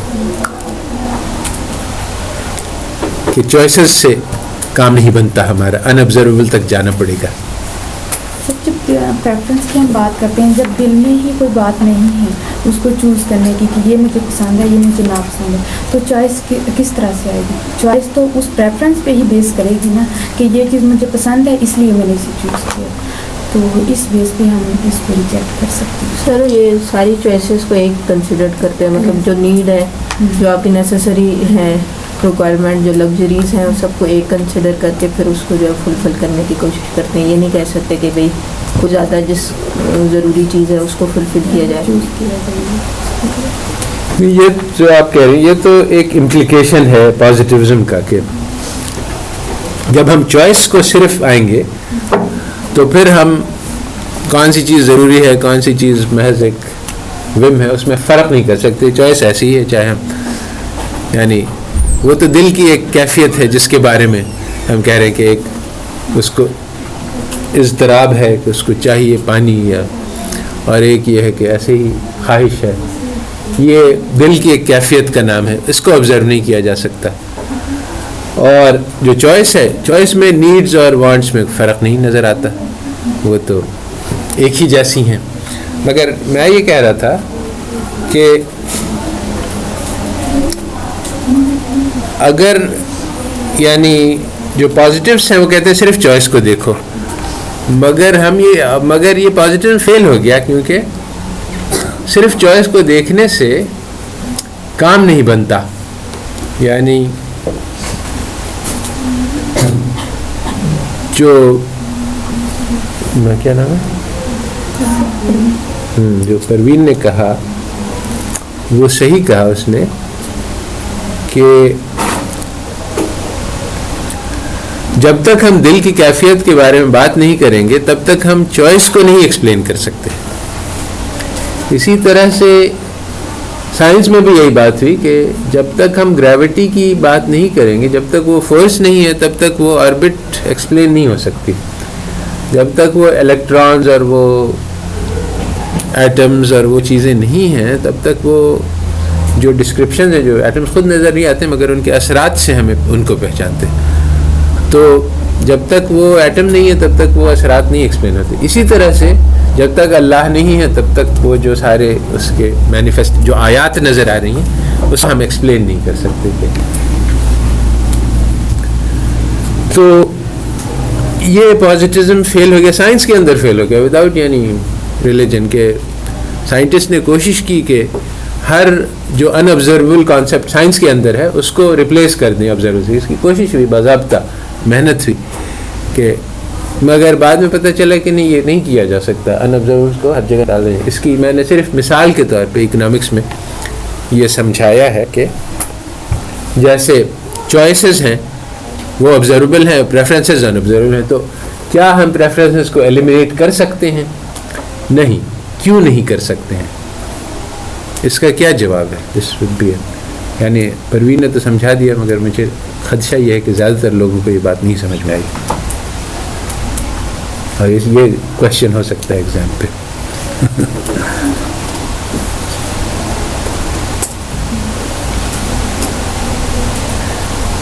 یہ میں کہہ دوں وہ مجھے وہ ملا نصر الدین کو بلایا گیا واز دینے کے لیے, تو پہلے دن آئے جمعہ کو خطبہ دینے, کہنے لگے اچھا تم لوگوں کو معلوم ہے میں کیا کہنے والا ہوں؟ میں کہا نہیں معلوم, اتنے بیوقوف لوگوں کچھ پتہ نہیں ہے, میں کیسے اتنے لوگوں کو بتلاؤں. چلے گئے اٹھ کے. تو اگلے جمعہ میں لوگوں نے پھر سے بلایا کہ نہیں آپ پھر سے آئیں گے, اب ہم لوگ پڑھ کے آئیں گے. پھر پوچھا اچھا تم لوگوں کو معلوم ہے میں کیا کہنے والا ہوں؟ تو کہا کہ ہاں جی معلوم ہے جی. اچھا پھر معلوم ہے تو پھر کہنے کی کیا ضرورت ہے, پھر سے چلے گئے. تو اگلے روز تیسری بار پھر سے بلایا تو بعض لوگوں نے کہا ہاں ہمیں معلوم ہے, ہاں ہمیں نہیں معلوم ہے. اچھا جن لوگوں کو معلوم ہے وہ ان لوگوں کو بتا دیں جن کو نہیں معلوم. اب میں پروین سے کہہ دیتا ہوں کہ باقی سب لوگوں کو سمجھا دیں, اس کو تو سمجھ میں آ گیا ہے. کسی اور کو بھی سمجھ میں آیا ہے؟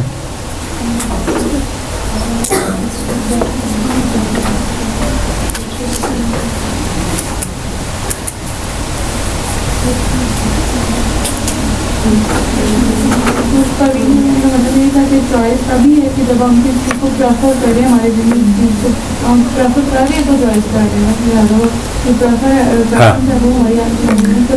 بالکل بالکل, یعنی یہی بات ہے. یہ کہنا کہ ہم چوائس کے بارے میں ہم یعنی پریفرنس کے بارے میں کوئی تذکرہ نہیں, صرف آبزرویبل پہ جائیں گے, تو جب تک وہ ان آبزرویبل موجود نہیں ہے تب تک وہ آبزرویبل پہ کوئی یعنی اس کا کوئی لاجک نہیں بنتی. چوائس اسی وقت ہوگی ہاں جب پریفرنس ہے. پریفرنس کو ایلیمینیٹ نہیں کیا جا سکتا ہے. یہ کہنا کہ اچھا اس آدمی نے کوک پسند کی تھی فینٹا پہ تو اگلی بار بھی یہی کرے گا، یہ صرف اس وقت ہو سکتا ہے جب تک اس کے دل میں ایک پریفرنس ہے. اگر دل میں پریفرنس نہیں ہے تو ایٹ رینڈم وہ چوز کرے گا جب مر جائے. اس پہ کوئی ایکسیمز نہیں اپلائی کریں گے، نہ ٹرانزٹیوٹی ہولڈ کرے گی، نہ بہت سارے چوائس پہ ایکسیمز ہیں. ایکسیم آف ریویلڈ پریفرنس جو ہے وہ اسی بیسس پہ ہے کہ دل میں پریفرنس موجود ہو.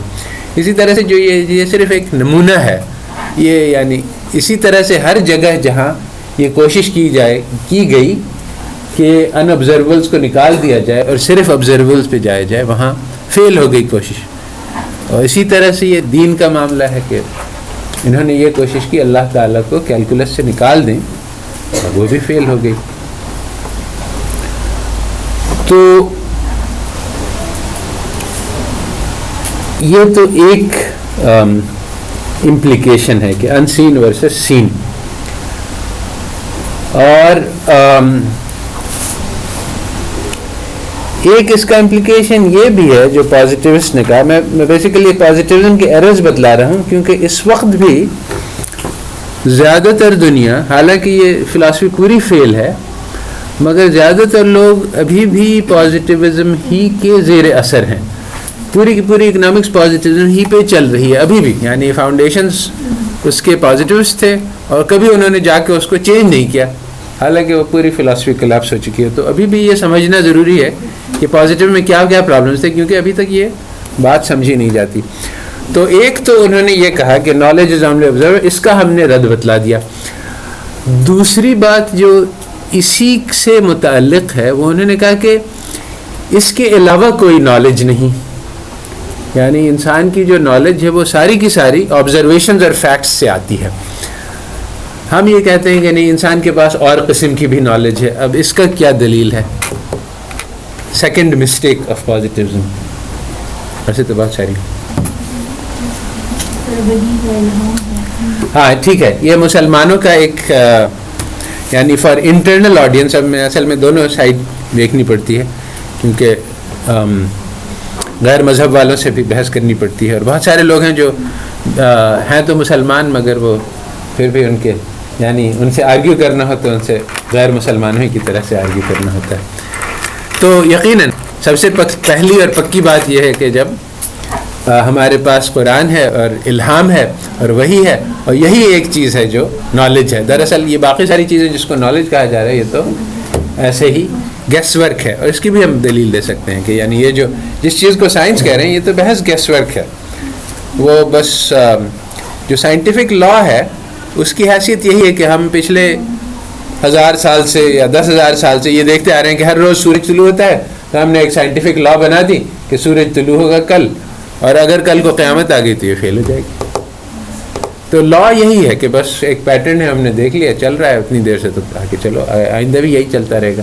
تو یہ کوئی یعنی اس میں کوئی پکی بات نہیں ہے. پکی بات تو وہی ہے جو وہی میں ہے. تو ایک تو جو naan fact and logic based knowledge ہے وہ ہے الہام کی، وحی کی، قرآن کی. اس کے علاوہ بھی اور نالجز ہیں جو اس پیٹرن میں جو پازیٹیوسٹ نے کہا اس میں فٹ نہیں آتی. وہ کیا ہے؟ جو بیبی کا بیہیویئر ہوتا ہے. کس کا؟ ہاں بیبی کا. بیبی جو ہے یہ اس کو کہتے ہیں، اس کا ایک خاص نام ہے. ایک تو کہتے ہیں اے پرائیوری نالج. اے پرائیوری یعنی بیفور، اور اے پرائیوری نالج دو قسم، یعنی جو پازیٹیوز ہیں وہ کہتے ہیں کہ سنتھیٹک نالج ہوتی ہے اور اینالیٹک. اینالیٹک جو ہے وہ لاجک پہ بیسڈ ہے صرف، جیسے 2+2=4 یہ اینالیٹک ہے. اور یہ کہ ہاتھی جو ہے وہ بہت بڑا سا جانور ہوتا ہے، یہ سنتھیٹک ہے، یعنی یہ ہمارے آبزرویشنز پہ بیسڈ ہے. تو پازیٹیوسٹ کا کہنا تھا کہ اے پرائیوری سنتھیٹک نالج نہیں ہے، یعنی ریئل ورلڈ کی نالج بیبیز کے پاس نہیں ہوتی. وہ آتے ہیں دنیا میں، پھر وہ چھوٹے چھوٹے سائنٹسٹ ہوتے ہیں، وہ فیکٹس کو آبزرو کرتے ہیں، پھر اپنی لاجک لگا کے نتیجے تک پہنچ جاتے ہیں. دس از یعنی ریئلی واٹ دس ہے. یعنی انہوں نے ڈینائی کیا کہ اے پرائیوری سنتھیٹک نالج ہوتی ہے. تو اس کا کیا رد ہے؟ وہ ایموشنز ان کے اندر ہوتے ہیں. بیبیز کو بہت سارے ایموشنز پیدائش سے ہوتے ہیں اور بہت قسم کی یعنی تکلیف ہوتی ہے. روتے ہیں. ویسے وہ اس کو وہ کہتے ہیں کہ انسٹنکٹس ہوتی ہیں, مگر ایکچولی یو کین پروو کہ اٹ از نالج. یعنی کہ نالج اس لیے کہ یعنی وہ سچویشن پہ انٹیلیجنٹلی ریئیکٹ کرنا. یعنی جو انسٹنکٹ ہے وہ یعنی اگر ایک بلٹ ان بینک ہے کہ یہ ساری چیزیں ہوں گی تو اس کے رسپانس پہلے سے پروگرامڈ ہے. ایک یہ ہے کہ کریٹیولی اڈیپٹ کرنا, کہ جو نئی سچویشن ہے جو پہلے کبھی نہیں پیش آئی اس میں بھی صحیح ایکشن لے لینا. تو یہ انسٹنکٹ سے نہیں ہو سکتا. تو خیر کچھ تو فزی ٹائپ آرگیومنٹس ہیں, اور جو چامسکی نے آرگیومنٹ دیا وہ یہ اس نے اسٹڈی کیا کہ بچے لینگویج کیسے ایکوائر کرتے ہیں, بولنا کیسے سیکھتے ہیں. تو بہت حیرت انگیز بات سامنے آئی کہ یہ جو نالج ایکوزیشن ہے یہ سائنٹیفک طریقے سے نہیں ہوتا ہے کہ بہت سارے فیکٹس اس نے دیکھے, یعنی دیکھا کہ لوگ اس طرح سے بولتے ہیں پھر ان سب کا پیٹرن اس نے انالائز کیا پھر اس کو, بلکہ ایک بلٹ ان ان کے اندر فیسلٹی ہوتی ہے لینگویجز ایکوائر کرنے کی. ایک یونیورسل گرامر ہے جو ساری لینگویجز فالو کرتی ہیں, اور یہ ان کے پاس پہلے سے موجود ہے. چنانچہ لینگویجز آسانی سے سیکھ لیتے ہیں, جیسے کہ اللہ تعالیٰ نے کہا کہ خلق الانسان علمہ البیان, کے انسان کو بولنا سکھلایا. تو یہ بالکل ویل اسٹیبلش فیکٹ ہے کہ کوئی لمٹ نہیں ہے کتنی زبانیں بچہ بول سکتا ہے, جتنی مرضی آئے وہ جتنی کمپلیکس ہو بچہ سب چیز سیکھ جاتا ہے. وہی بچہ جب 20 سال کا ہو جاتا ہے تو وہ ایک بھی لینگویج نہیں سیکھ سکتا. اب اس کو جب 20 سال کا جائے آپ اس کو عربستان بھیجیں, وہاں 20 سال رہ کے آئے گا, عربی نہیں بول سکتا ہے, یعنی فلوئنٹلی نہیں بول سکتا, تھوڑا بہت. اسی طرح سے انگلستان بھیج دیں تو وہ 20 سال وہاں رہے گا, اور ہم کئی لوگوں سے ملا سکتے ہیں 20 سال سے انگلستان میں ہیں, انگریزی نہیں بولتے ہیں صحیح سے. اسی طرح سے یعنی اور بچے جو ہیں وہ فوراً سیکھ جاتے ہیں. تو بچے کے اندر ایک فیسلٹی ہوتی ہے اور یہ ان بلٹ نالج ہے. تو یہ ایک اور ایرر ہے پازیٹیوزم کا کہ دیر از نو اے پرائیوری سینس ہے. بہت ساری اے پرائیوری نالجز ہیں. تو ہم نے دیکھا کہ نالج میں ان آبزرویبل بھی آتے ہیں, دیٹس ون مسٹیک. نالج جو ہے وہ پہلے سے موجود ہوتی ہے, دیٹس ٹو مسٹیک. الہامی نالج ہوتی ہے, دیٹس تھری مسٹیک. اب ایک اور چیز ہے, ایک اور قسم کی نالج بھی ہے جو اے پرائیوری نہیں ہے, جو فیکٹس اور لاجک سے نہیں آتی ہے. اس کو آج میں نے شروع کیا تھا اسی بات سے لیکچر کو.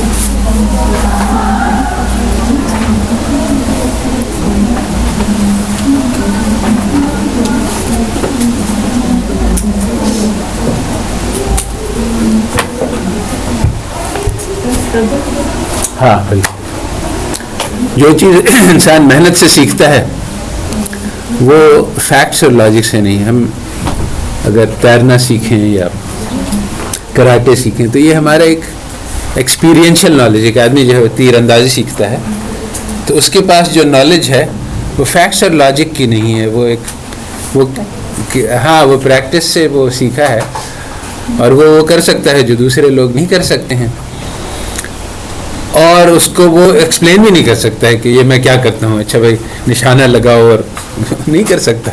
وہ ہی knows how to do it, مگر he can't explain how he does it. تو یہ فیکٹس اور لاجک والی نالج نہیں, یہ ایکسپیرینشل نالج ہے. اور زیادہ تر انسان کی نالج جو ہے وہ اس قسم کی ہوتی ہے, ایکسپیرینشل ہے, it's not based on facts and logic. تو یہ بھی ایک نالج ہے جو پازیٹیوزم نہیں کور کرتا. اور جو سب سے بڑی بات ہے, لاسٹ چیز جو میں اس پہ ختم کرنا, وہ انڈکٹیو نالج ہے. انڈکٹیو نالج ہے کہ ایک